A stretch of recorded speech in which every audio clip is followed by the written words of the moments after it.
Hi, welcome to another episode of Cemeteries Down Under.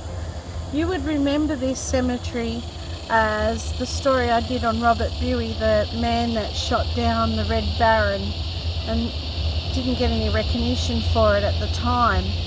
And looking around, you would see a beautiful little country cemetery. Looks very peaceful, right? But I want to tell you that there is over 300 unmarked graves in this tiny cemetery alone. I don't know where they're buried, there's no markers. And this cemetery is linked to one of the most horrific, evil stories I can tell you. So listen on.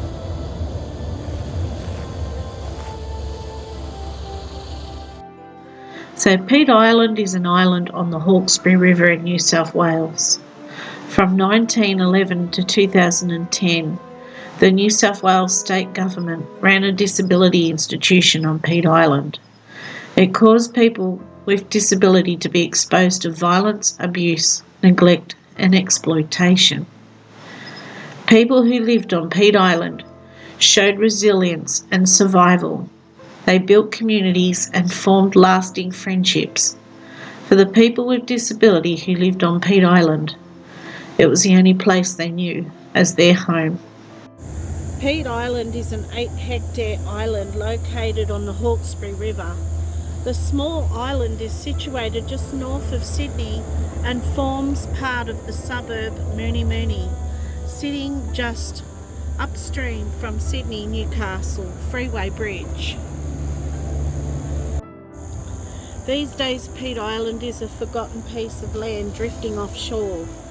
But little do we know about the brutal secrets imprisoned underneath of this forgotten land and how evil this place was. In 1911, Peat Island was established as an asylum for what the government called inebriates. Peat Island had officially opened as a psychiatric hospital just 50 kilometres away from Sydney. And if this place could talk, they would tell you what a terrifying, horrifying place that this was. There was constant reports from media and government officials on unexplained deaths, drownings, and reported accounts of torture. The most sinister place of Peat Island was known as Ward 4. These 4 walls contained most accounts and reports of torture and deadly treatment of these poor disabled people. The first incident took place in 1924 when a client called William admitted to killing, then drowning another client. Newspaper headlines were filled with cascades of accounts involving torture and sexual molestation of clients. Another case on this sinister island was the Robert Bruce case. In 1940, 29 years after the opening of the asylum, Robert, an 80-year-old patient, was found floating off the island. This was shortly after he had been put in the pen, what they called a caged compartment, as a punishment. In response, the hospital manager told an inquest that the boy's death was that these patients are always up to all sorts of tricks. Was it the patient's tricks that caused these horrifying deaths, or was it the cruel staff running a homicidal place? And if you thought these incidents would stop, then you were wrong. In 1950, an 11-year-old patient called Robert was discovered in a linen bin made of iron without oxygen. Now, Robert had only been on the island for 5 months before he became a victim of the cruelty of the asylum. A hospital attendant claimed that Robert had been a mischievous child and had died playing hide and seek amongst a pile of solid linen. As you would think, the media and the government would be sitting on the edge of their seats, taking any chance to terminate this unlawful place. However, staff and managers at Peat Island responded with excuses and lies to avoid the truth from spilling what really was going on over there. 6 years after the death of Robert, a journalist visited the island, calling it the Hospital of Forgotten Children. This is an example of the harsh comments used to describe Peat Island, with another source describing the island as a plague of death and despair. Decades passed, and so has several lives. At least 300 lives were lost on the island and buried in unmarked graves near the Brooklyn Cemetery. Reports of abuse, torture, and lack of thorough investigations flooded through the closed doors of this psychiatric hospital. Then in 1981, the most gruesome and shocking incident made headlines across the nation. A family left their 17-year-old disabled son on Peat Island on January 10, 1981. They were assured that their son would be well looked after and cared for, and it was only for respite. But when they collected him on January 28, imagine the horror they felt when they found him without his fingernails. The parents rejected reports from doctors that another 12-year-old patient was responsible. It wasn't just the parents, patients, or outsiders who committed the inhumane treatment of these patients.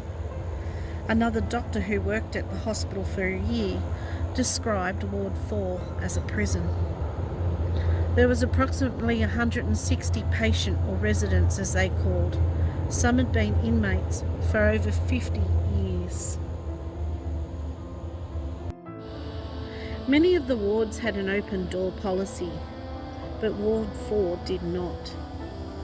The last patient to leave this horrible place finally left the island in 2010.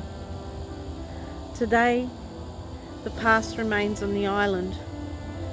The hospital, patient housing, a large water tower that had water pumped across the mainland, and a car park, all of this still stands as if they'd never left. The island is now a memorial to the abuse that they once endured.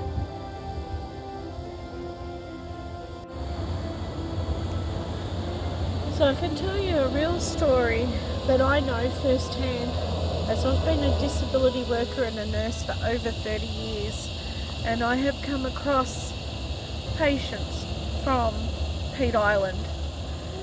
And this poor woman, I'll name her Sally because I want to keep it, confidential.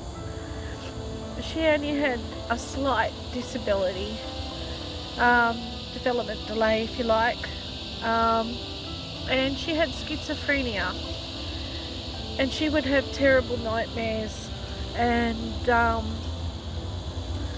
because of her schizophrenia they would be seen as hallucinations, and she was given medication for it. She told me once she had been sterilised because she had a boyfriend and they didn't want her to have children or fall pregnant, and it was her only wish to be a mother.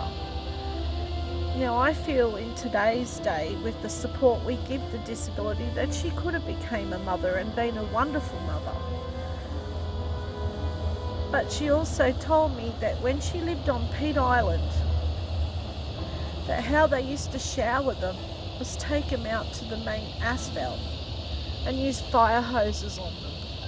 Can you imagine the terror they felt? How do we know these nightmares that she had wasn't from experiences that she had on that island? And that's only one story I can tell you. I'll leave that with you.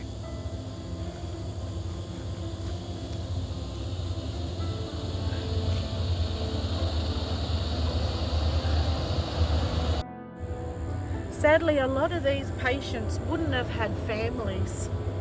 As a nurse and a carer for over 30 years, it has not been uncommon to come across people that were deserted at the hospital. Some were named by fellow nurses. How people got on with their lives, had Christmases and happy times with the rest of their family, not even thinking about these children that they left behind, is beyond me. I don't know how they sleep at night, and I can tell you firsthand that they might have a disability, but they're the most beautiful, innocent souls you will come across in life, and they can teach you and me about something. They've taught me how to stop and smell the roses and appreciate what I do have in my everyday life. And the fact that these poor souls, so many of them in life, have been unloved, forgotten, even mistreated, it just breaks my heart. And to the people that work there, if there's any still alive, shame on you. I hope you're able to sleep nights, and I hope karma comes to you, or it already has, because what you did was just disgusting. It's an abomination. It's not even human.